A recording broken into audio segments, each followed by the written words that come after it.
Solo a Cristo se le llama Dios con nosotros. Entonces, ¿cómo esperas que Cristo esté hablando de otra persona?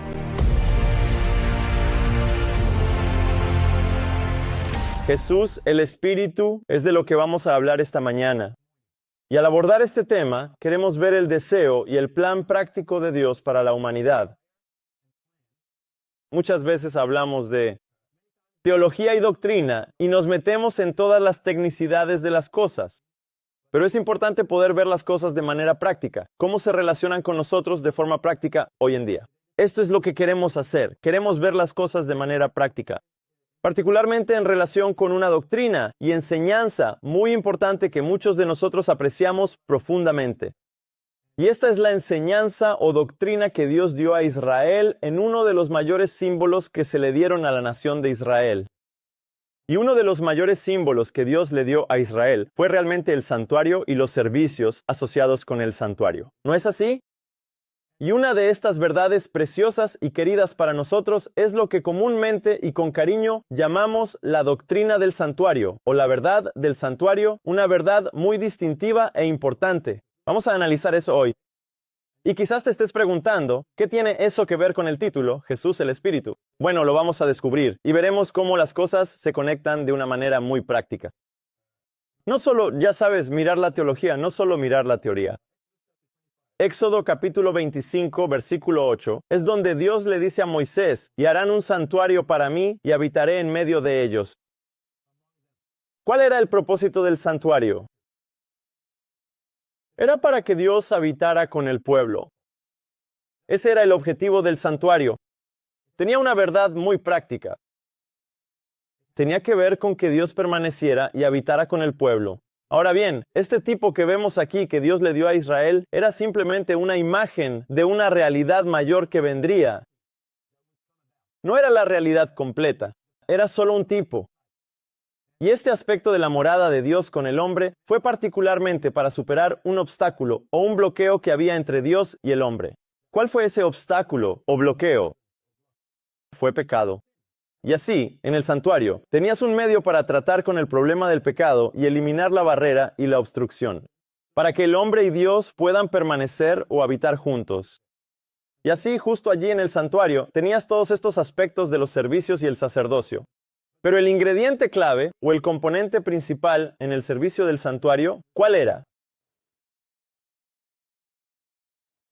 Bien, nadie quiere dar la respuesta incorrecta. Eso es comprensible.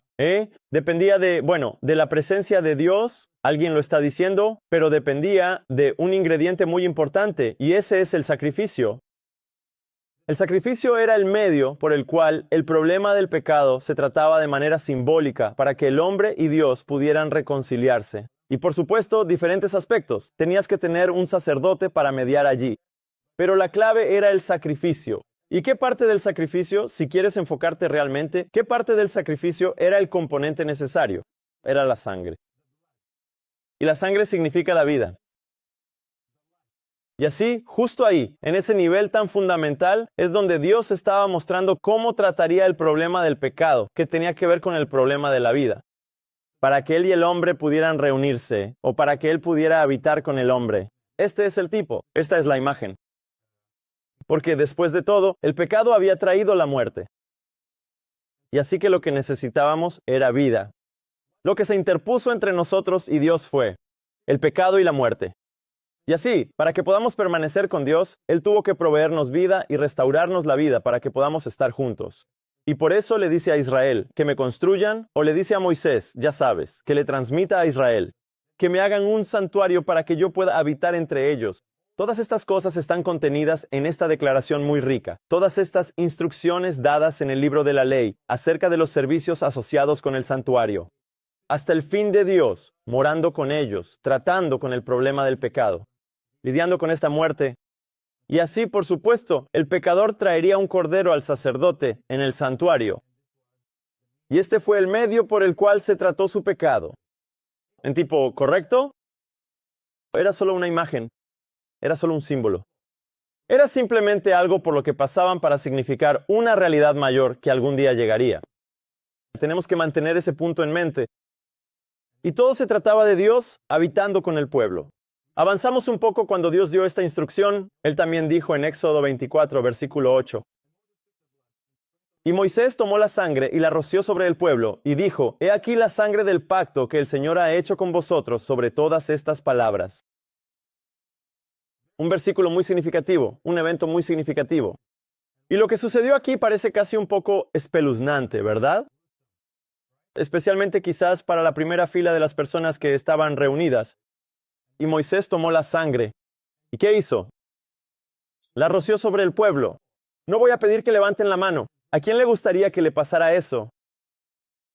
Pero lo que estaba ocurriendo allí, en esta imagen, era un tipo muy significativo o una representación de una verdad espiritual muy importante. Verán, la sangre representa ¿qué? La vida. Y lo que Moisés estaba haciendo era rociar al pueblo con sangre o con vida. Y aquí la llama la sangre de ¿qué? La sangre del pacto. Muy significativo. Vamos a ver el cumplimiento, el mayor cumplimiento, o la realidad de lo que fue representado en este evento aquí. Cuando Moisés roció al pueblo con la sangre del pacto, era, en otras palabras, una imagen del pueblo recibiendo vida. Y la sangre se encargaría de su pecado. Reciben vida y así son reunidos nuevamente con Dios.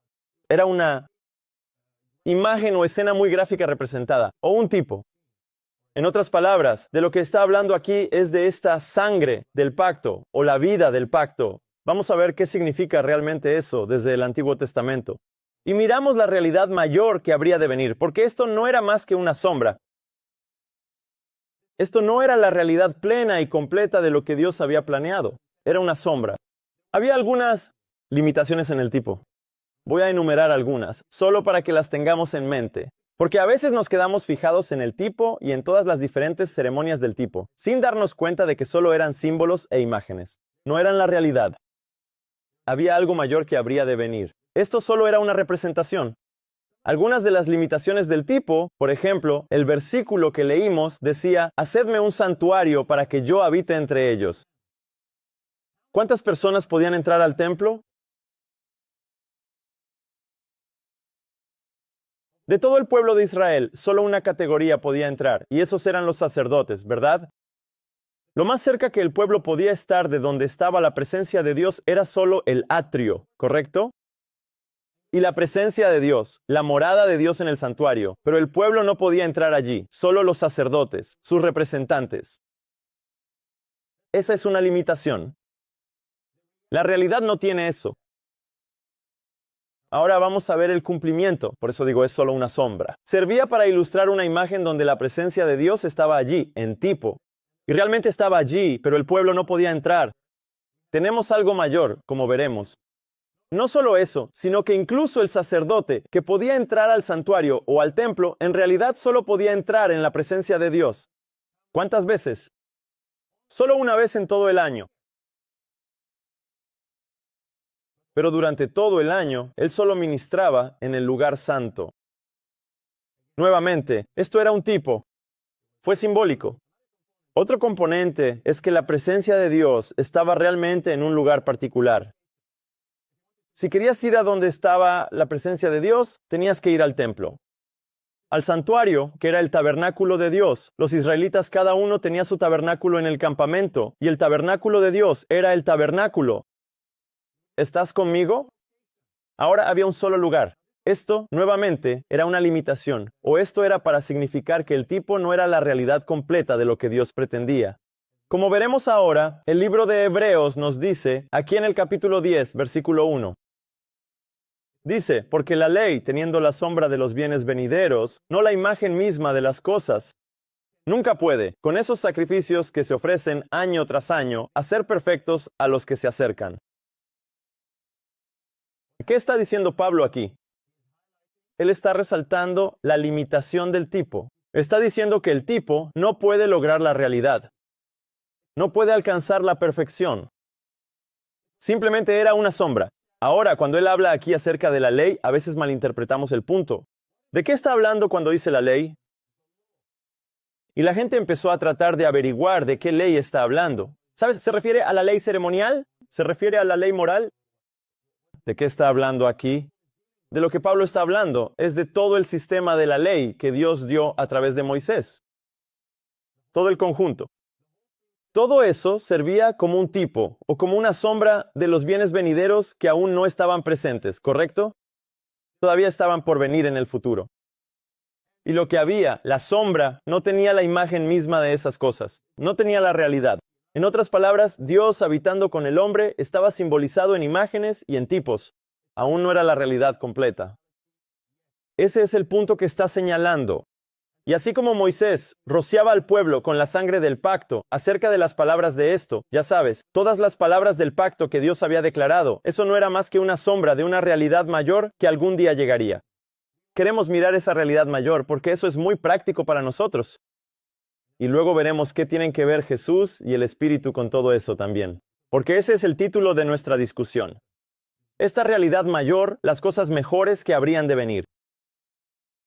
Cuando Moisés roció al pueblo con esa sangre del pacto, no estoy seguro si puedes pensar en un incidente muy similar que realmente sucedió. En el Nuevo Testamento no les voy a pedir que intenten adivinar, pero pondré el versículo y veremos cómo se alinean los paralelos.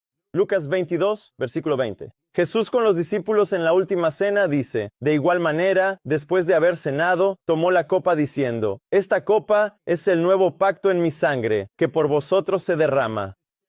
¿Recuerdan ese evento? Y luego Jesús les dio instrucciones, les entregó la copa para que bebieran. ¿Ven alguna similitud entre este evento y el evento donde Moisés roció al pueblo con la sangre del pacto? De hecho, se pueden ver algunos elementos clave. Jesús habla sobre la sangre, ¿no es así? Jesús también habla de un testamento, el Nuevo Testamento. ¿Cuál es otra palabra para testamento? Pacto. Moisés roció al pueblo con la sangre del pacto. Jesús da a sus discípulos a beber la sangre del nuevo pacto. Hay un paralelo ahí. Pero hay una diferencia clave. Cuando Moisés roció al pueblo con la sangre, fue por fuera. A los discípulos se les dio a beber esta copa internamente. ¿Correcto? Esto simbolizaba una realidad mayor, que fue representada en la sombra. Este es un paralelo muy interesante. Y Moisés fue quien se puso entre Dios y el pueblo. Y él fue quien los roció con la sangre. Jesús es quien está entre Dios y el pueblo. Y él dice, tomen, beban, esta es mi sangre. Esta copa es el Nuevo Testamento en mi sangre. ¿Dónde está el Nuevo Testamento según Jesús? Según este versículo. En su sangre o en su vida. Porque la sangre es vida. Así que el Nuevo Testamento no es la segunda mitad de la Biblia que tienes en tus manos. ¿Cierto o falso? ¿Están conmigo? Cuando hablamos del Nuevo Testamento, según Jesús, Él dice dónde está el Nuevo Testamento. Él no dice que está en un libro, ¿verdad? Él dice que está en su sangre. Aquí estamos hablando de algo práctico. No estamos hablando de sombra, no estamos hablando de símbolo. Verán, el Nuevo Testamento, la parte de nuestra Biblia que se llama el Nuevo Testamento, nos habla de estas realidades. Nos habla de lo que está contenido en la vida de Cristo. Es ahí donde aprendemos sobre esto. Es ahí donde se registra este versículo, en lo que llamamos el Nuevo Testamento. Pero está hablando de una realidad que es mayor que un libro, ¿correcto? Está hablando de una persona. Está hablando de vida. ¿Están conmigo? No estoy tratando de, ya saben, restarle importancia al libro. Estoy tratando de magnificar al autor del libro. Jesús dijo que el Nuevo Testamento está en su sangre o en su vida. Y así vemos aquí esta imagen representada. El pueblo, la sangre, un mediador y el pacto. Exactamente lo que había sucedido al pie del monte Sinaí cuando Moisés roció al pueblo. Pero incluso este evento aún no era la realidad completa. Todavía era una prefiguración y un anuncio de algo que vendría, como veremos. Pero antes de llegar al cumplimiento de este paralelo, lo que Moisés hizo y lo que Jesús estaba haciendo con sus discípulos, aquí queremos ver qué llevó a eso. Así podremos apreciarlo un poco mejor y realmente ver sus implicaciones prácticas. Déjenme tomar un poco de agua.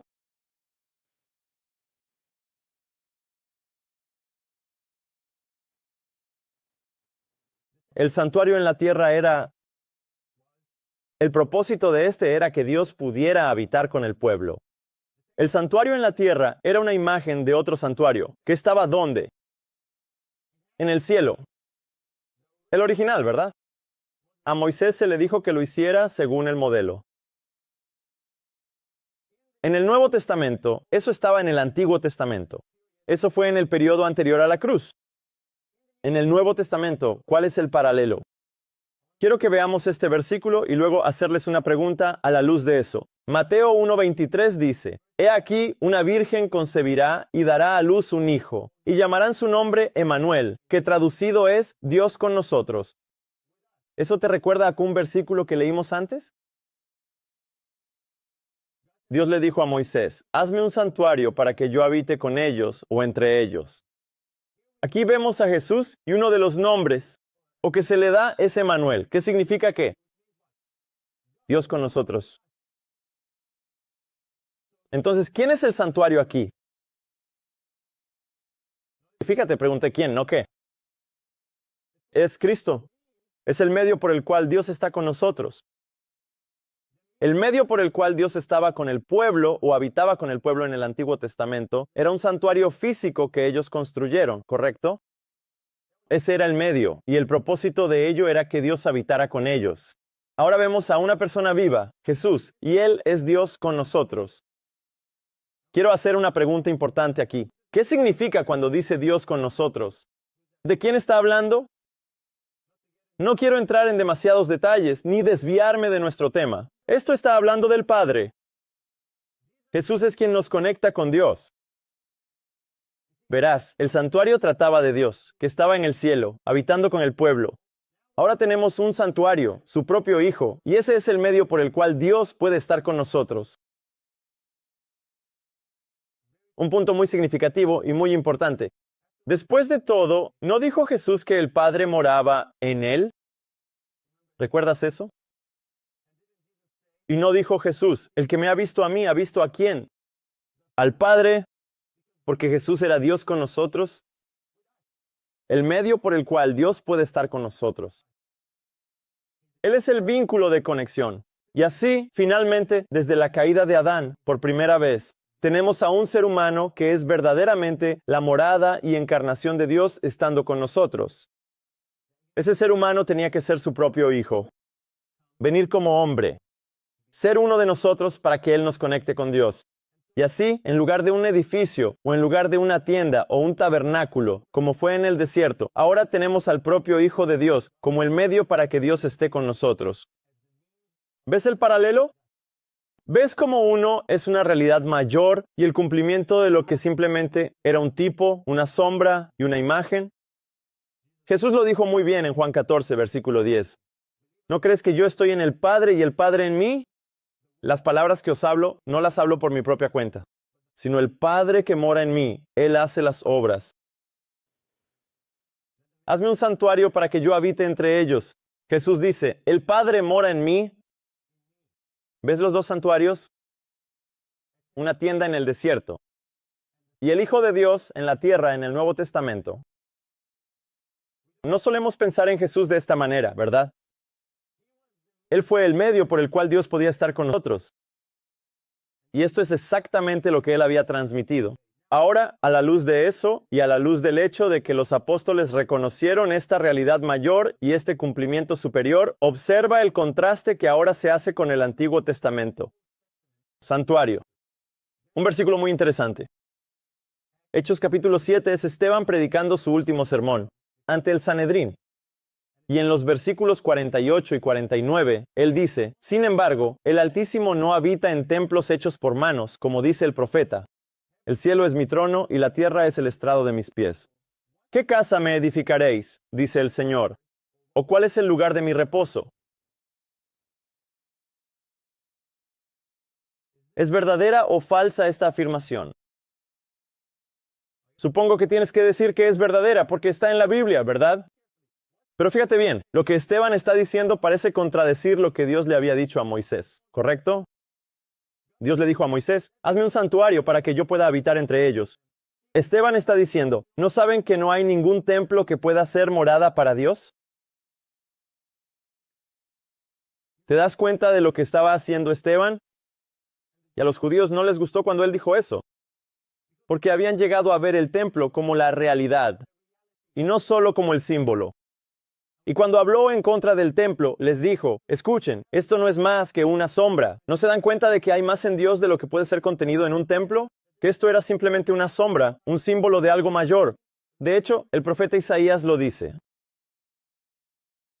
Y ellos decían, Esteban, ¿cómo te atreves?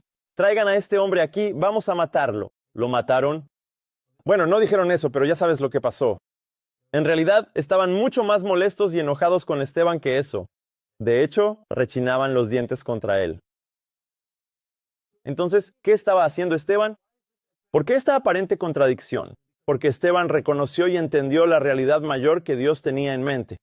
La realidad mayor era que a Dios no le interesa un edificio para que puedas encontrarte con Él allí. Y luego, cuando sales del edificio, eso es todo. Dios quiere habitar con nosotros de una manera mucho más cercana. Y la manera de lograr eso fue a través de su Hijo. Por eso se le llamó Emmanuel, Dios con nosotros. Ahora, curiosamente, cuando aquí dice, el Altísimo no habita en templos hechos por manos humanas. ¿Quién es el Altísimo? ¿De quién está hablando? Está hablando de Dios, el Padre. Porque a Jesús se le llama el Hijo del Altísimo. Así que el templo y Cristo cuando dice, ya sabes, hacedme un santuario para que yo habite entre ellos. A Cristo se le llama Emmanuel, o Dios con nosotros. Eso se refiere a Dios, el Padre, estando con nosotros, en lugar de que Dios simplemente habite en un edificio, o en una tienda, o en un tabernáculo. Lo que Dios está diciendo simplemente es esto. Yo soy el Dios que creó todas las cosas. ¿Cómo crees que puedes tomar las cosas que yo hice y hacer algo en que yo pueda habitar? Yo hice todo. Ese es el punto del versículo, ¿verdad? Dios hizo todo. ¿Qué casa me edificarás? En otras palabras, ¿quién es la única persona apta para hacerle una casa a Dios? Dios mismo. ¿Ves el punto? Por eso, de Jesús se dice, un cuerpo has preparado para mí. El medio por el cual Dios habita con nosotros no es logrado por nosotros. Lo logra Él. Un punto muy importante para el tema del que estamos hablando en este campamento, que es vivir la vida de justicia. ¿Cómo? Por la fe. La justicia por la fe, hermanos y hermanas, se trata completamente de lo que Dios ha hecho, no de lo que tú y yo hacemos.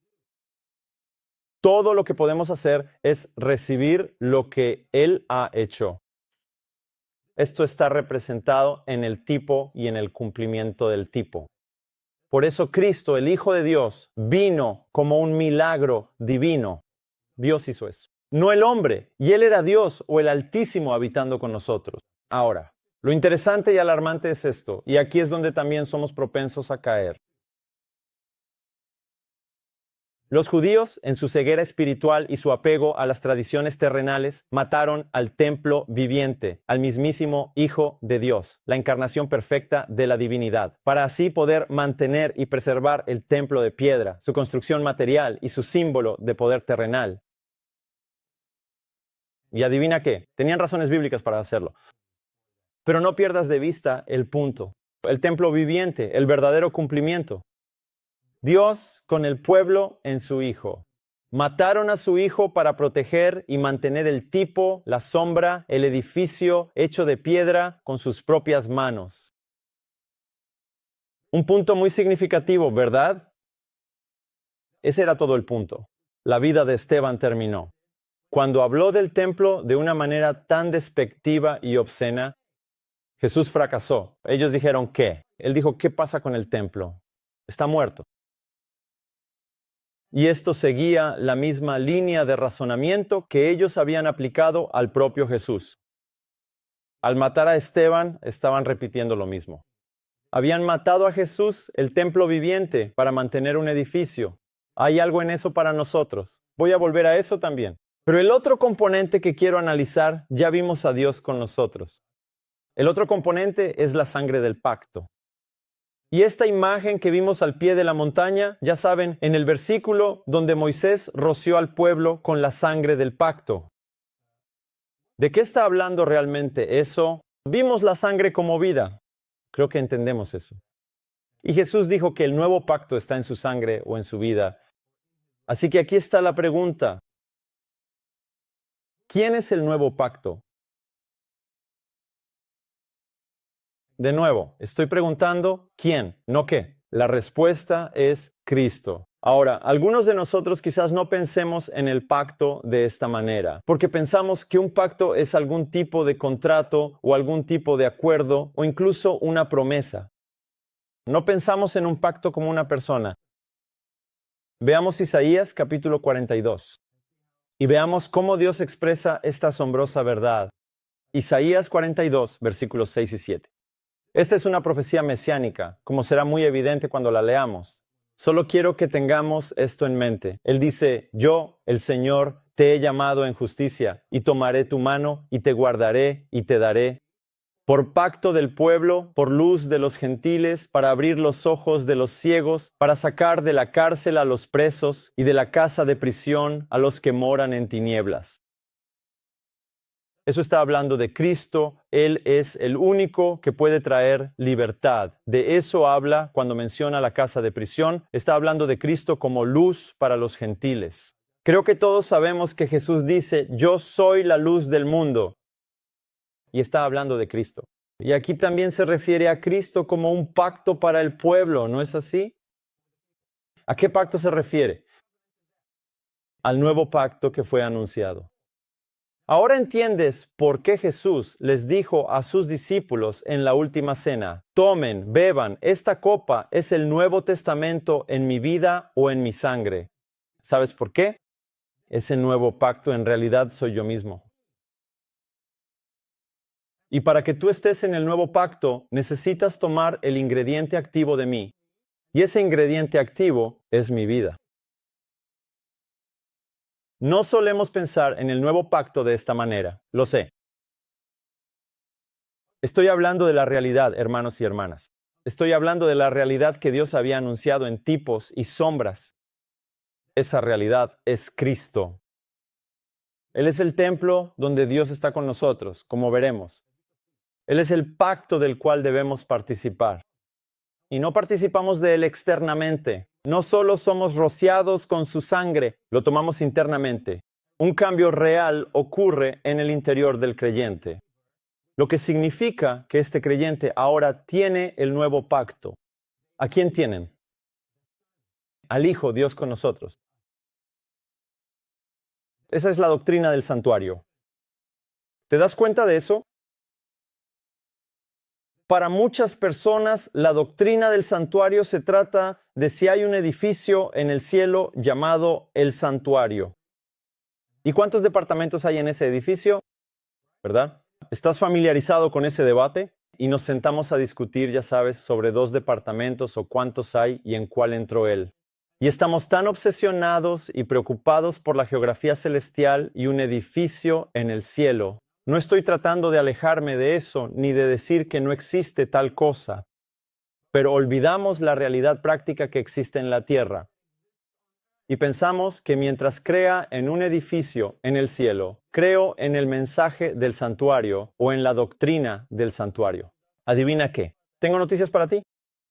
El mensaje y la doctrina del santuario es de lo que estamos hablando aquí. Cristo, quien es Dios con nosotros, y Él es el nuevo pacto que tenemos. Si no tienes eso, no importa lo que creas sobre cuántos edificios pueda haber en el cielo. ¿Me sigues? Verán, hermanos, no son solo teorías, no son doctrinas. Creemos un edificio en el cielo, un edificio en el cielo. Oh, eres un hereje. Tiene que ser más profundo que eso. Tiene que ser muy práctico. Jesús es el pacto. Así que la sangre del pacto es realmente la vida del Hijo y participar de la vida del Hijo. Y esto nos lleva al título de nuestro estudio, Jesús el Espíritu. Cuando hablamos de la vida del Hijo, sé que hablamos sobre el tema de la Trinidad y si Dios es una Trinidad o no. Y hay un gran debate. Y sé que algunos de nosotros aquí vemos que, ya saben, Dios no necesariamente se revela así en las Escrituras. Pero en la práctica, ¿qué significa eso? Cuando Jesús les dijo a sus discípulos, beban, esta copa es el Nuevo Testamento.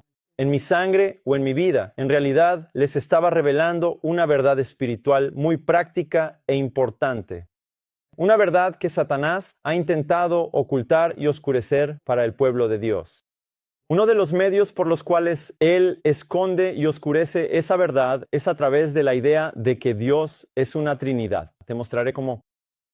Observa lo que dice la Biblia acerca de Jesús en 1 Corintios 15, comenzando con el versículo 45. Dice, así también está escrito, el primer hombre, Adán, fue hecho un ser viviente.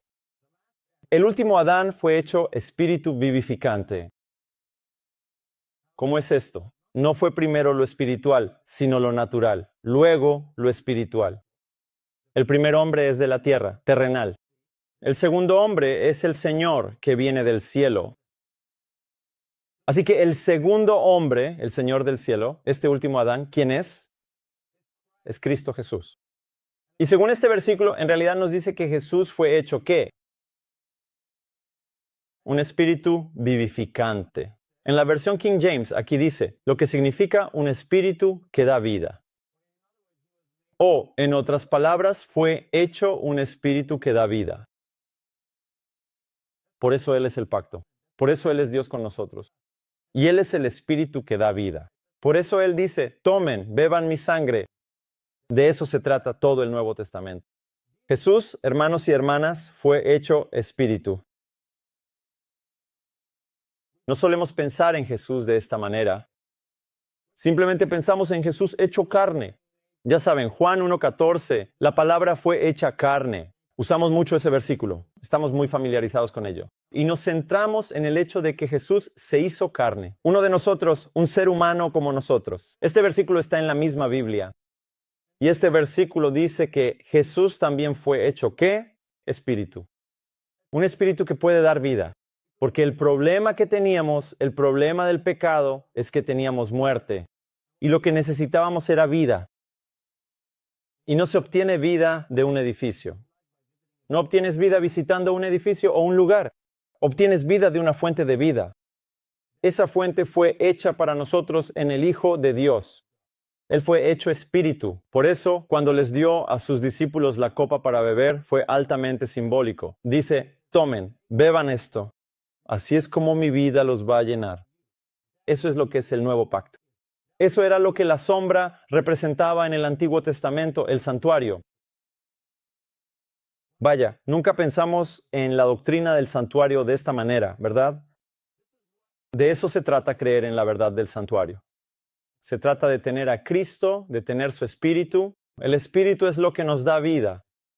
Así que el Nuevo Testamento o el Nuevo Pacto es Cristo, particularmente su vida o su Espíritu, porque Él fue hecho un Espíritu que da vida.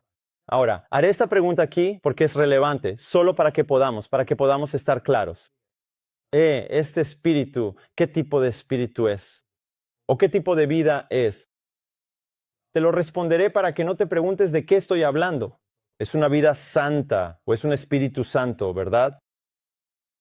Esto es lo que la Biblia quiere decir cuando habla del Espíritu Santo. Está hablando de la vida santa. ¿Quién es esa vida? Jesús, quien fue hecho un espíritu vivificante. Así que cuando hablamos del Espíritu Santo o de la vida santa que procede de Dios, que viene de Dios, estamos hablando de nadie más que de Cristo. Por eso el título del estudio es Jesús, el Espíritu o el Espíritu Santo. Verán, la idea, y así es como Satanás destruye esto, la idea popular de que Dios es una Trinidad enseña esencialmente esto, que el Espíritu Santo no es Cristo y no es el Padre, es alguien más, ¿correcto? En cuanto a la doctrina de la Trinidad, eso es lo que enseña. Y al hacerlo, en realidad, destruye esta misma imagen y destruye el cumplimiento del tipo, donde Jesús está lejos. Jesús podría estar ministrando en el santuario celestial. Pero lo que está sucediendo aquí en la tierra es que tenemos a alguien más. Bueno, ¿adivina qué? Nadie más es el Nuevo Testamento. Solo Jesús es el pacto. Solo Jesús es Dios con nosotros. Entonces, ¿cómo puedes pensar que es alguien más? Y así es como Satanás realmente ha destruido el mismo núcleo del Evangelio, incluyendo el mensaje del santuario que todos amamos profundamente. Y hemos relegado el mensaje del santuario a simplemente algo que existe a años luz de distancia allá arriba en el cielo. Es Jesús quien es ese espíritu. Y el apóstol lo confirma en otros lugares también. 2 Corintios 3:17. Él dice, ahora bien, el Señor es el Espíritu, y donde está el Espíritu del Señor, allí hay libertad. ¿Recuerdas el versículo que leímos en Isaías donde habla de Jesús? Él dice, te daré por pacto para el pueblo, y Él liberará a los prisioneros, ¿correcto? El Espíritu que trae libertad es el Señor. Y acabamos de leer el versículo antes. El Señor es del cielo. El último Adán fue hecho espíritu vivificante. Según el apóstol Pablo, Jesucristo es ese espíritu, es esa vida, es ese Espíritu Santo. Y solo cuando tienes a Jesús puedes tener verdadera libertad. ¿Libertad de qué? Del pecado. Bueno, ese es el problema, o esa es la barrera que nos había separado de Dios. La solución al problema del pecado es una persona.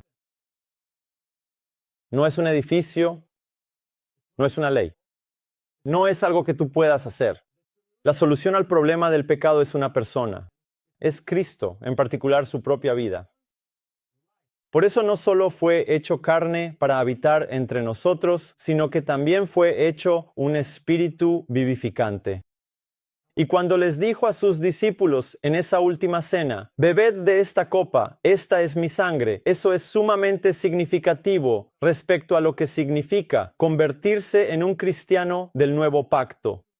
Es recibir la vida de Cristo, recibir a Dios con nosotros y estar conectados con Él.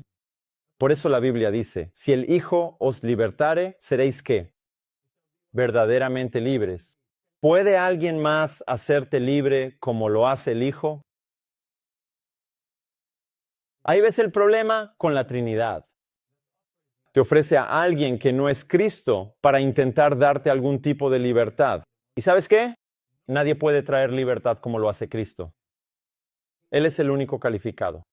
Él es el Hijo de Dios que vino a la tierra como hombre y fue hecho espíritu para darnos esa libertad. Y el propósito de Satanás es privarnos de Cristo, imponiéndonos a la fuerza y vendiéndonos una teología que enseña que no es Cristo quien está con nosotros ahora, sino alguien más. Todo el tiempo nos engañamos a nosotros mismos pensando que aún creemos en el mensaje del santuario. Y lo veremos. ¿Por qué? Eso es muy destructivo. La idea de la Trinidad es muy destructiva para el mensaje del santuario. Y de lo que estamos hablando aquí, hermanos y hermanas, es de esto. No solo estamos tratando de debatir la Trinidad y decir, bueno, está equivocada y nosotros tenemos la razón y ahí está, ganamos puntos. No se trata de eso.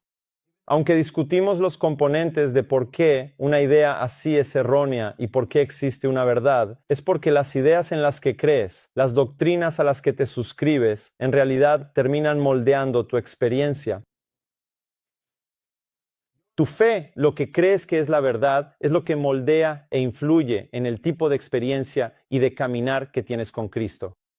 Por eso es importante entender la verdad. Estamos hablando de cristianismo práctico, no solo de teología, no solo de doctrina. Y el cristianismo práctico, hermanos y hermanas, se trata de recibir esta vida de Cristo. Eso es el Nuevo Testamento. Esa es la buena noticia del Evangelio. Ese es el único antídoto contra el pecado y la única manera de tener libertad del pecado. Una vez más, Jesús representa esto de manera muy gráfica con sus discípulos. Juan, capítulo 20, versículo 22. Esa tarde, después de que Jesús resucitó de la tumba y había ascendido a su Padre, regresó. Y esto es lo que dice en el versículo 22. Y habiendo dicho esto, sopló sobre ellos y les dijo, recibid el Espíritu Santo. Según este versículo, ¿de dónde vino el Espíritu Santo? Es el propio aliento de Cristo mismo. El aliento significa o representa la vida. Cuando entregas el espíritu o entregas el aliento, entregas tu vida. Lo que Jesús estaba haciendo era respirar su propia vida sobre los discípulos. Esto es paralelo a lo que les dio en la última cena para beber de la copa, que es la sangre o su vida. Ahora Él sopla eso sobre ellos. Dos componentes. No quiero que pasemos por alto este evento tan significativo aquí. El primero es la conexión aquí con lo que sucedió en la creación de Adán. Cuando Cristo creó a Adán, la Biblia dice que sopló en su nariz aliento de vida y Adán se convirtió en un ser viviente. ¿Recuerdas eso? Y ese aliento de vida vino de Cristo y Adán fue hecho a imagen de Dios. Adán cayó y ahora lo que está sucediendo aquí es que Cristo, como el último Adán, está recreando al hombre nuevamente. ¿Estás conmigo? Hay un paralelo muy importante aquí con lo que hizo con Adán. Ahora Él está soplando vida y tú en la humanidad caída para que puedan tener vida. Igual que hizo con Adán y sopla sobre sus discípulos y les dice, reciban el Espíritu Santo. Esa vida es la solución al problema de la muerte y el pecado que Adán adquirió, no solo para él, sino para toda su raza. Jesús es la solución a eso. El otro paralelo, no quiero que lo pasemos por alto, es lo que sucedió al pie del monte Sinaí cuando Moisés roció al pueblo con la sangre del pacto. Externamente, aquí está el mediador del nuevo y eterno pacto, que es el mismo nuevo pacto, que es Dios mismo con nosotros. Y Él está rociando al pueblo con su preciosa vida, una vida abundante y llena de gracia. ¿Ves la imagen? Su propia vida. Esta es la realidad que fue anunciada en su tiempo. De eso se trata el mensaje del santuario. Ahora bien, lo reconozco, sé que normalmente no hablamos del mensaje del santuario de esta manera, lo sé. Solo pensamos que se trata de un edificio en el cielo, y así que tengo noticias para ti. Tiene que ser práctico. De lo que estamos hablando, hermanos y hermanas, es de cristianismo práctico. Así es como tú y yo somos adoptados en la familia de Dios. Así es como nos convertimos en hijos de Dios. Así es como tenemos la misma vida de su Hijo. Somos rescatados de la muerte a la vida y somos recreados. Eso es algo real que sucede. No es solo una teoría. Somos recreados porque Jesús ha hecho un espíritu que nos da vida. Él es nuestro pacto. Y por eso la Biblia realmente dice que el Padre nos extiende la misma vida de su Hijo. Gálatas capítulo 4 y versículo 6 dice, y por cuanto sois hijos, Dios envió el Espíritu de su Hijo a vuestros corazones, el cual clama, Abba, Padre. El Espíritu de su Hijo es también la vida. Su Hijo, ese es el Espíritu Santo. Ya sabes, hay mucho debate, mucha discusión sobre quién es el Espíritu Santo. Y la gente discute, y la gente dice esto, y la gente dice aquello. Y algunas personas dicen, no hablemos de eso. El silencio es oro. ¿Sabes? Intentando decir que no deberíamos discutir este tema porque ya lo hemos resuelto. No digas nada diferente a lo establecido. Generalmente así es como la gente lo usa. Pero ya sabes, no hablar del Espíritu tiene que ver con no hablar de la naturaleza del Espíritu. Pero la identidad del Espíritu está muy claramente revelada en las Escrituras. Y hermanos y hermanas, no solo debemos hablar de ello y entenderlo, sino que más importante aún, debemos tenerlo. Hablar de ello no es suficiente. Discutir sobre ello no es el objetivo. Debemos tener esa vida. Esto es lo que el Padre envía al creyente. Él les envía el mismo Espíritu de su Hijo a nuestros corazones. Y así es como somos adoptados en la familia de Dios. Su Padre se convierte en nuestro Padre. El mensaje del santuario, de eso estamos hablando, ¿verdad? ¿Están conmigo? ¿Tiene sentido hasta ahora? Esto es simplemente tomar el libro de lecciones que Dios dio en el Antiguo Testamento y entender la realidad de lo que significaba, para que podamos ejercer una fe más inteligente y realmente tener esa experiencia. Eso es lo que Dios desea para nosotros. Cuando Jesús hablaba del Consolador, de esto estaba hablando Jesús, de esto mismo. ¿Sabes? Mucha gente se queda muy atascada con eso. Así que Jesús dijo, hablando con sus discípulos, les enviaré otro consolador. ¿Verdad? Verás, otro consolador debe ser alguien más, alguien distinto de Cristo. Para nada. Nadie más que Cristo está calificado para darnos la redención. Porque solo Cristo murió por nosotros. Solo Cristo se hizo carne. Solo Cristo fue hecho espíritu vivificante. Solo Cristo es el nuevo pacto. Solo Cristo es llamado Dios con nosotros. Entonces, ¿cómo es posible que Cristo esté hablando de otra persona? ¿Es posible? ¿Es posible que usted esté malinterpretando lo que quiere decir? Sí, lo es. Los discípulos entendieron y Jesús llegó a explicarse. Veamos este pasaje rápidamente. Juan 14 años. Cuando Jesús habló del Consolador, note lo que dice. Juan 14, versículo 18. Jesús dice, no os dejaré huérfanos, yo iré a ti.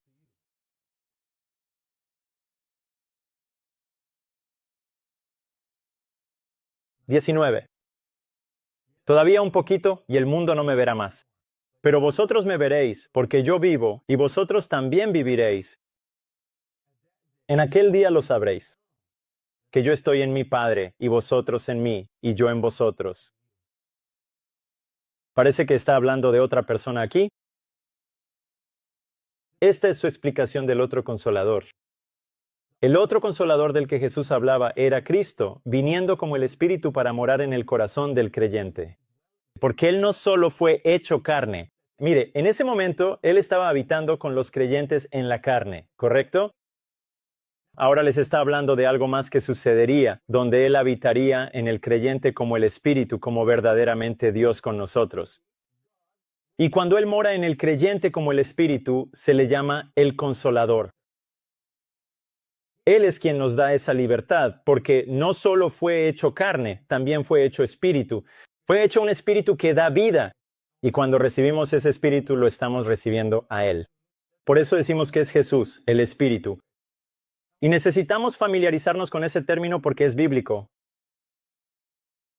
Porque hemos llegado a creer la idea de que el Espíritu es alguien distinto de Jesús. Y al hacerlo, en realidad hemos insultado gravemente a Cristo y tomado lo que le pertenece a Él y el crédito que le corresponde. Y se lo hemos dado a otra persona pensando que estamos honrando a Dios. La intención puede ser muy buena, así que no estoy cuestionando la intención, pero el resultado final es un desastre teológico, que termina en un desastre experiencial, porque tu teología predetermina tu experiencia, te guste o no. Lo que eliges creer como verdad termina gobernando tu experiencia y tu vida.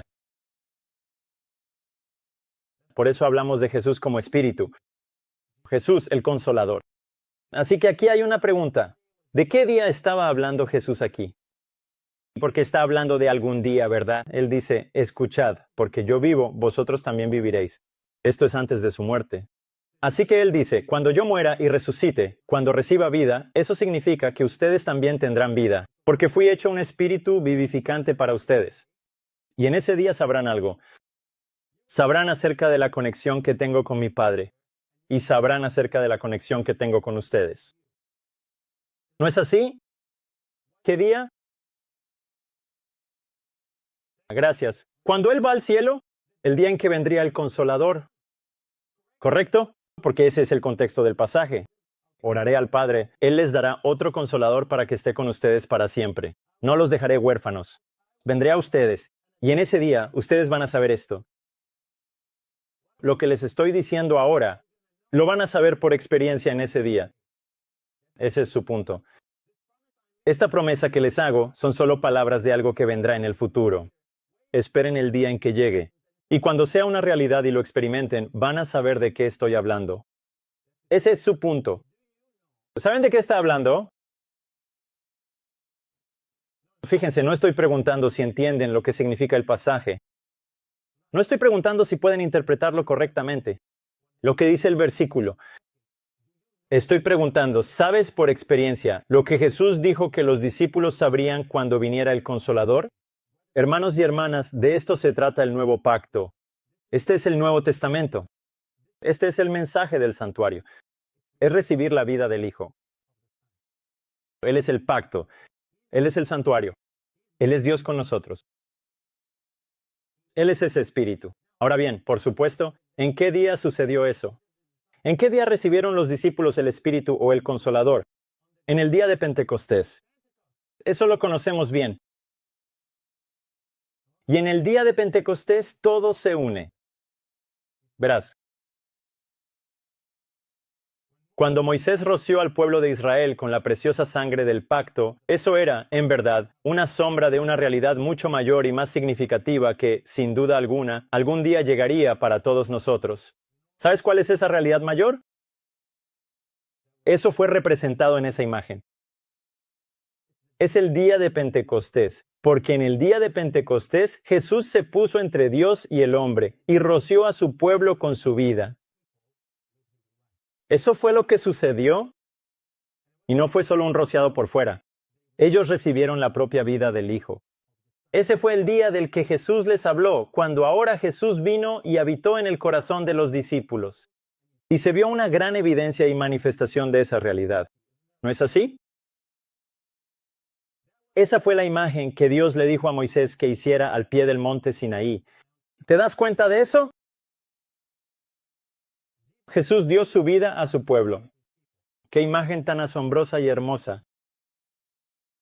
Jesús, de pie en el santuario, en el cielo, ungido como nuestro sumo sacerdote, dando su propia vida a su pueblo en la tierra. Ese es el Consolador. Ese es Cristo. Eso es lo que Jesús estaba haciendo. Este es el nuevo pacto en su sangre. Estaré encantado de tratar ese tema con un poco más de detalle durante el tiempo de preguntas. Ya cubrimos parte de lo que llevó a eso, pero si seguimos leyendo como vimos en el versículo 18, Él realmente dice, no os dejaré huérfanos, vendré a vosotros. Jesús es el otro consolador. Él no viene a nosotros en la carne, Él viene en el Espíritu. Entiendo. Estamos tratando este punto en particular porque Jesucristo, como vimos antes, fue hecho espíritu por nosotros. Pero como dije, estaré encantado de tratarlo durante el tiempo de preguntas. Solo quiero ver el panorama general de lo que Dios quiere hacer por nosotros. Que la solución, toda la solución al problema del pecado, solo se encuentra en una persona. Está en Jesucristo. Cada componente de esa solución está en Cristo. Todas nuestras necesidades para ser redimidos y terminar ante el trono de la gracia se encuentran total y completamente en Cristo y en nadie más. Él es Dios con nosotros. Él es quien ha sido hecho espíritu. Él es el nuevo pacto. Y podemos discutir algunos de los detalles de donde algo parece no encajar en ese panorama, pero quiero que veamos el panorama general primero, porque eso nos ayudará a ver los detalles más finos, los pequeños puntos. Así que gracias por ese comentario. Podemos discutirlo un poco más a medida que avancemos. Así que esta vida de Cristo que fue dada a los discípulos en el día de Pentecostés es la ley del Espíritu de vida en Cristo Jesús. ¿Ves lo que sucedió en el monte Sinaí? Dios le dio a su pueblo una ley. Fueron rociados con la sangre del pacto, literalmente. Eso era una imagen de cuando Dios le daría a su pueblo otra ley. No una ley escrita en piedra, sino una ley viva. Se llama la ley del Espíritu de vida en Cristo Jesús. Y de eso se trata la ministración del Nuevo Testamento. 2 Corintios 3:6. Sigamos adelante aquí. Ya casi terminamos. 2 Corintios 3, versículo 6. Hablando, Pablo aquí dice, quien asimismo nos hizo ministros competentes de un nuevo pacto, no de la letra, sino del Espíritu. Porque la letra mata, pero el Espíritu da vida. ¿De qué está hablando Pablo? Está contrastando la letra con el Espíritu. La letra que fue escrita en piedra con el Espíritu, que es ¿quién? Cristo. Él fue hecho ese Espíritu que da vida. Y luego dice, nos ha hecho ministros del Nuevo Testamento. ¿Qué significa eso? Pensamos que un ministro del Nuevo Testamento es alguien que predica de la Biblia, ¿verdad? Equivocado. ¿Qué hay en la Biblia? Palabras, ¿verdad? Dice aquí, el ministro del Nuevo Testamento no es un ministro de la letra. ¿Correcto? ¿Qué ministra un ministro del Nuevo Testamento? Vida, espíritu. Entonces, ¿cuál es la calificación para que alguien pueda ministrar vida? Primero deben tener, lo recibí y recibieron esa vida directamente de Cristo. En otras palabras, hermanos y hermanas, el cristianismo no se trata de intentar seguir letras escritas en un libro. El cristianismo consiste en recibir la vida misma del Hijo. Ese es su punto. Ahora bien, no hay ninguna duda al respecto. Estamos leyendo las cartas de un libro, la Biblia, que nos hablan de esa realidad, pero necesitamos llegar a esa realidad. No podemos quedarnos ahí. Ese es el punto. ¿Están conmigo? De esto se trata todo el Nuevo Testamento, es la recepción de la vida. Lo que ministramos, hermanos y hermanas, es vida, porque nuestra mayor necesidad es la vida, porque tenemos pecado y muerte. Eso es lo que nos separó de Dios. La barrera ha sido derribada en Cristo. Si quieres estar unido a Dios, todo lo que necesitas es a Cristo. Él te transforma y resuelve el problema del pecado en tu propio ser. Él te da su vida en lugar de tu muerte. Ahora, cuando hablamos del santuario terrenal, el paralelo del problema del que estamos hablando, anteriormente, en lo que respecta a los judíos, ellos estaban tan obsesionados con el santuario terrenal, con el templo que fue construido, ya sabes, el templo de piedra que se edificó, que ellos completamente pasaron por alto el verdadero y viviente santuario o templo, que es el Hijo de Dios. De hecho, mataron al Hijo de Dios.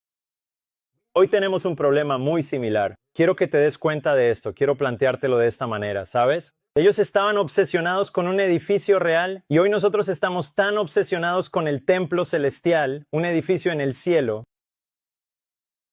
Y al hacer esto, hemos descuidado el verdadero y viviente templo que es Cristo y lo hemos reemplazado por alguien más. Ahora leamos un versículo aquí y pongamos las cosas en perspectiva para que puedas entender a qué me refiero. Efesios capítulo 2, versículo 19. Comenzaremos en el versículo 19. Efesios 2, 19. El santuario terrenal. Hoy hablamos de la doctrina del santuario y pensamos que esto se trata solo del santuario en el cielo, el santuario celestial. Hoy en día existe un santuario en la tierra. ¿Te das cuenta de eso, verdad? Se habla de ello en este versículo. Aviso. Así que ahora ya no sois extranjeros ni advenedizos, sino conciudadanos de los santos y miembros de la familia de Dios, edificados sobre el fundamento de los apóstoles y profetas, siendo la principal piedra del ángulo Jesucristo mismo, en quien todo el edificio está bien coordinado. Juntos crecen para ser un templo santo en el Señor, en quien vosotros también sois edificados juntamente para morada de Dios en el Espíritu. ¿Ves de qué está hablando Pablo? ¿Quién es el templo terrenal?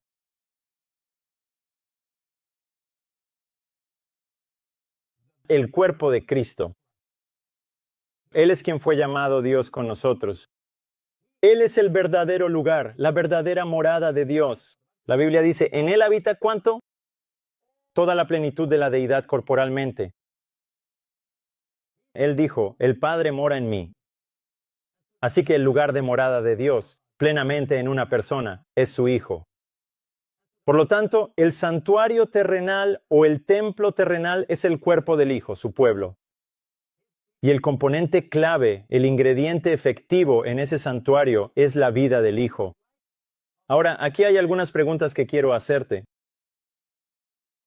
¿Cuántos sumos sacerdotes tenemos? ¿Quién es ese? Es Cristo. ¿Dónde ministra Él? En el santuario celestial. ¿Y qué hay del santuario terrenal? ¿Quién está calificado para ministrar en el santuario terrenal? Solo un sumo sacerdote, ¿verdad? Solo un mediador. El único calificado, hermanos y hermanas, para ser, llenar y ministrar en ese santuario es Cristo. Cuando Pablo habla aquí, dice, escuchen, ustedes son un templo santo. ¿No se dan cuenta de que son un templo santo? ¿Son morada de quién? Miren el último versículo. ¿En quién también ustedes son edificados juntos para morada de quién? De Dios. ¿Ese Dios dónde? Con nosotros. Que me hagan un santuario para que yo habite entre ellos. Dios ahora habita este santuario. ¿Cómo lo hace? por medio de aquel que fue llamado Emmanuel. ¿Por medio de qué? ¿El Espíritu? Entonces, ¿quién es el Espíritu? Tiene que ser Emmanuel. Dios con nosotros. No puede ser nadie más. Dios habita en su pueblo a través de su Hijo, porque su Hijo fue hecho un espíritu vivificante. Él es el ministro de este santuario. Este es el componente práctico de la doctrina del santuario, que en este templo en la tierra, su pueblo, Cristo realmente habita. Y el problema del pecado, la barrera entre el hombre y Dios, ha sido resuelto en la vida de Cristo. Y en este santuario está su morada, es la evidencia de que Dios y el hombre ahora están unidos. Ese es el mensaje del santuario. Es imposible que nadie más realmente haga esa obra en absoluto. Imposible. ¿Ves la imagen? Entonces, ¿crees en el mensaje del santuario? No es una doctrina, no es una teoría, es una experiencia. Es tener la vida de Cristo, hermanos y hermanas. Es recibir ese espíritu, es recibir a Jesús. Así que mientras Jesús en la carne ministra en el santuario celestial, Jesús en el espíritu ministra en el santuario terrenal de carne. Eso es práctico ahora. Eso es algo con lo que realmente podemos relacionarnos. Y es la manera en que Dios habita con nosotros. Ahora, veamos ahora Romanos 6, versículo 14. Porque el pecado no se enseñoreará de vosotros. ¿Y cuál es la razón? Porque no estáis bajo la ley, sino bajo la gracia. Parece que ahora estamos hablando de otro tema. Es exactamente el mismo tema. El pecado ya no tiene dominio sobre vosotros. El pecado no gobierna sobre vosotros. El problema del pecado está completamente resuelto y solucionado. Y la razón es esta. No estáis bajo la ley. Sino que sois bajo la gracia. Entonces, ¿qué significa estar bajo la gracia? Significa tener la vida de Cristo. Y no tienes la vida de Cristo. No recibes eso de una ley ni por guardar la ley. Lo recibes directamente del Hijo. Ese es el antídoto contra el pecado. Verán, en la práctica quiero que piensen en esto de manera práctica, hermanos y hermanas. Como creyente en Cristo, como poseedor de la vida de Cristo, cuando sales al mundo y te encuentras con el pecado, te enfrentas a la tentación y te enfrentas a la prueba, necesitas recordar algo. En la vida de Cristo no es solo el antídoto contra el pecado, sino que es inmune al pecado. Tiene inmunidad natural. Cuando tienes la vida de Cristo y sabes que al encontrarte con el pecado, tienes en ti la vida y la experiencia misma de alguien que venció el pecado por completo. Eso cambia tu perspectiva y tus expectativas cuando enfrentas esa tentación con la que sabes que luchas, ¿verdad? Porque intentas recurrir a tu propia fuerza de voluntad e intentas reunir algo de valor y fortaleza para resistir y vencer esa tentación, ¿cierto? Generalmente así es como lo hacemos. Pero es una perspectiva muy diferente cuando te das cuenta de que no tengo en mí la propia vida de Cristo, que ya ha vencido y superado este pecado y cualquier otro pecado. En realidad es un aliento y un impulso para nuestra fe y nuestra confianza. Ya no estás temblando ni preguntándote acerca de este pecado o esta tentación. Estás seguro y tu confianza está en Cristo. De eso se trata la doctrina del santuario. Cristo provee un milagro de victoria cada vez que te enfrentas al pecado y la tentación. Si mantienes tus ojos en Él, Él no te dice, ve e intenta reproducir lo que yo he hecho. Él dice, yo lo he hecho porque tú no tenías esperanza de hacerlo. Ve y vive lo que te he dado. Eso le da una perspectiva muy diferente. Esta es la enseñanza práctica que quiero dejarte respecto a esto. Por eso dice, el pecado no tendrá dominio sobre ti. De eso se trata el mensaje del santuario. Estás bajo la gracia.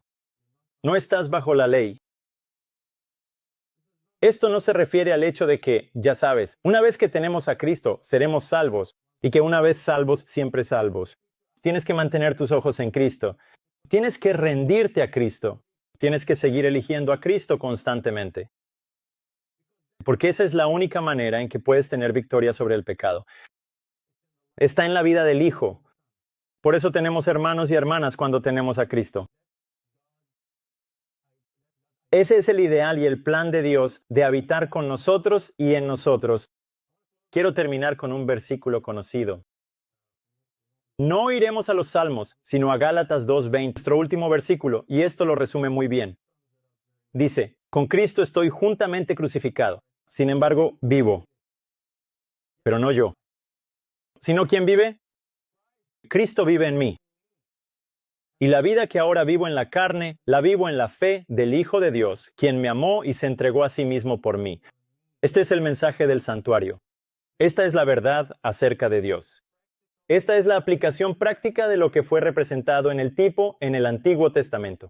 Hermanos y hermanas, esto es una experiencia que debemos tener. Es una realidad. Así es como se logra la victoria sobre el pecado. Ya es un hecho consumado. La persona que te da eso es Cristo, viviendo dentro de ti. ¿Y sabes qué? Cristo en este templo no es una metáfora. No es solo un símbolo. No es solo un título de alguien más viviendo allí o de algo más allí. Es Cristo mismo. No puedes tener un templo que carezca de sumo sacerdote.